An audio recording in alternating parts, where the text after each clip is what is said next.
Fire questions, anything? Full contact practice yesterday and then 2 workouts today. Is this maybe when the guys might hit the wall, or they might have? We were, that was a question for us, but I thought they did a real good job. We have, obviously every morning we go out wearing helmets on 2-a-days, but we were back out in full pads today. We actually had a competition day today, and we scheduled it that way to kind of see how they respond. So I thought we got a lot out of it. I'm happy. They're probably not happy, but we're happy with the heat. We've got some pretty good weather here to try to persevere through. But I think this group is in better shape than any group we've had to start. So we've been good. So. Defense still going to be in those yellow jerseys? No, they're not. They got beat today. They got beat by 40-33. Offense beat them. So. Offense had a good hand most of the day and kept their lead most of the day. So flip-flop, which is a good thing from our standpoint, but probably a bad thing from their standpoint. Sounds like less competition periods than some practices we've seen in the past. Are there still specific periods you want to make sure are scored? Yeah, and that's what we did. We scored less, but we're having more of them. So instead of having an entire day where we just do all competition, we just, we don't do it as many periods, but we're doing it more frequently. So kind of just a little bit change more days throughout the camp. More days throughout the camp, so more days we can compete. And normally we wouldn't come after a situation with officials and then follow up with it, but it wasn't the entire thing. It was still, we scored I think 5 periods today. So. What did you see from Brian and Marcus when you watched the tape of the officials practicing yesterday?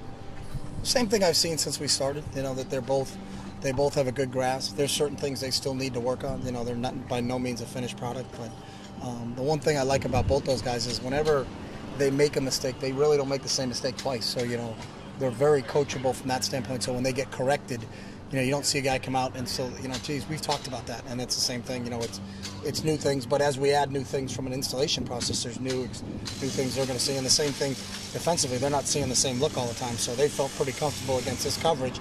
But now the defense has a new coverage in, so they got to see it a couple times to kind of get it. But the one thing that both those guys have is they're really, really coachable, and that's an encouraging thing. You can talk to them in an intelligent manner, and why'd you do it? Even when they made the mistake, they understand it. It's not like they have no idea where you are, but we all seem to be on the same page. Anything on film, those guys or anybody else that you saw that didn't strike you when you were watching it yesterday?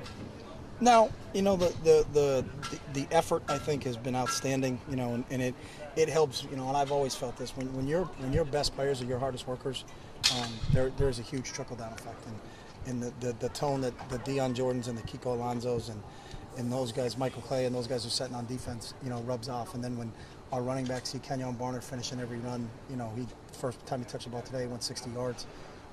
In a competition period, that sets the tone for everybody else. Well, if Kenyon's going to finish every run that way, then if I'm Byron Marshall, I need to, that's what they're taught. So that's the part that's been really impressive to me so far. So. You mentioned Dion, and Bo's obviously a guy people are looking forward to seeing. What kind of pass rushing tandem can they be when they're on the field? They could be good, and I think that's the one thing about it is for the first 2 or 3 days, it was really more Dion than anybody, and pointing that out in meetings, and our coaches pointing that out, and now all of a sudden you've seen Bo step his game up. But I think because of how hard Dion's playing, Bo's level has really, they're 2 real athletic guys, and then you throw in Taylor Hart and Isaac and Ricky and Wade, we've got some guys on the defensive front that I think we feel like can get to the quarterback. You don't always have to all out blitz and send 7 to try to get to the quarterback. Hopefully we can get there with less and be able to stay more in coverage. So. Coach, you were saying the other day that you'd like to know sooner rather than later which freshman you'd like to not redshirt. Yeah, but it's still, it's still the same thing with the quarterbacks. We need to know as we start to get ready for that first game. So today, this was practice 12. We talked about getting through 22 practices, so we got 10 more full practices before we really start to pair it off and get ready for game week. We really want to know by game week so that we're practicing the right guys.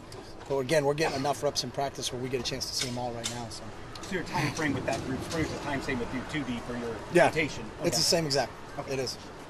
Are there any similarities between this quarterback duel and the Costa pairing one? In terms of competitiveness? No, that's a good question. I never thought of it that way because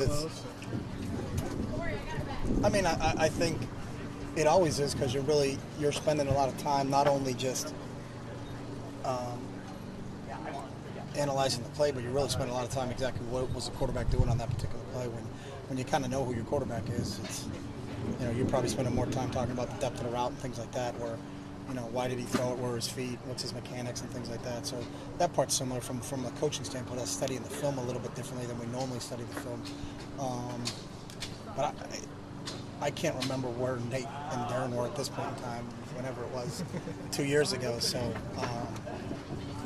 but it is similar in terms of how you watch the film, because you're a little bit more, you'll run it back a third time to kind of watch. You've seen everything now. Hey, let me watch exactly those two guys again. How they carry out their fake, or what was the ball like when we were doing play action pass, and some things like that. When you're not spending that much time because you're not coaching that position, But when we got to make a staff make an evaluation of who it's going to be, spend a little bit more time on analyzing them. So there's some similarities that way. Is the process fun for you? Yeah, I think it's fun. I mean, this is the part that we love. There's some other things that go with the territory in this job, the football part of it. And I think that's the great thing about this group.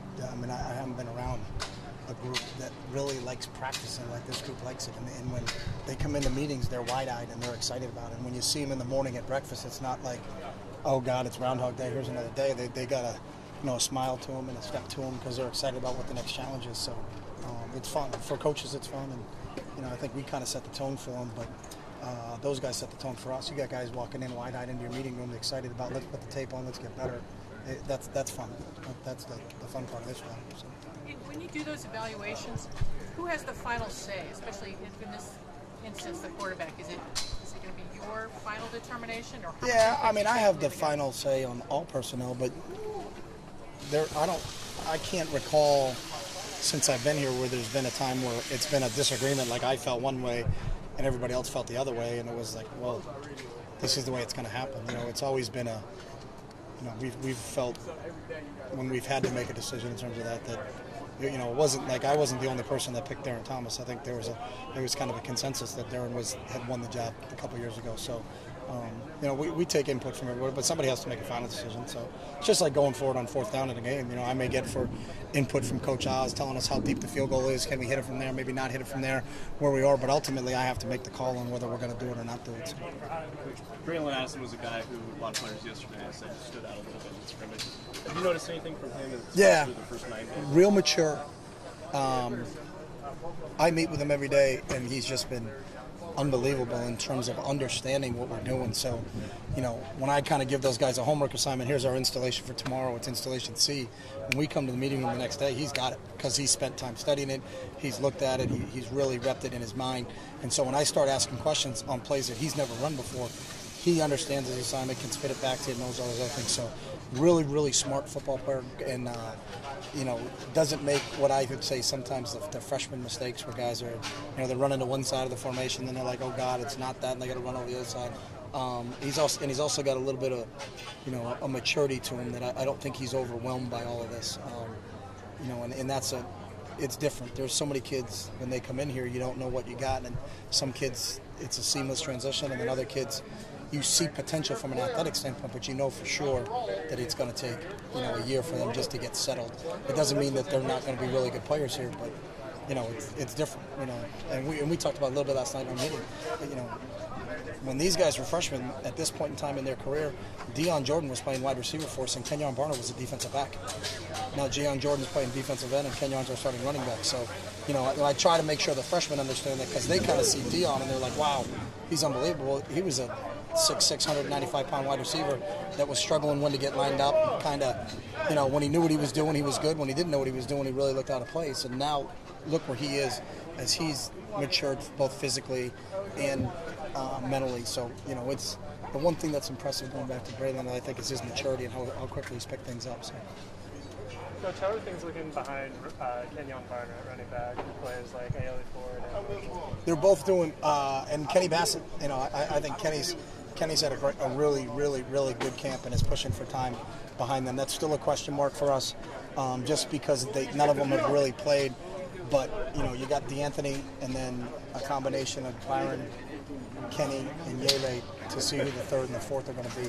And that'll shake itself out here in the next week or so. But I know as a staff we've been really impressed with Kenny. Yele has got an opportunity in games and done some decent things for us in some mop-up duties last year. And then Byron's what we kind of thought he was coming in. It's just a matter of, him continuing to get enough reps and enough practice underneath his belt where we feel comfortable putting him in a game. So.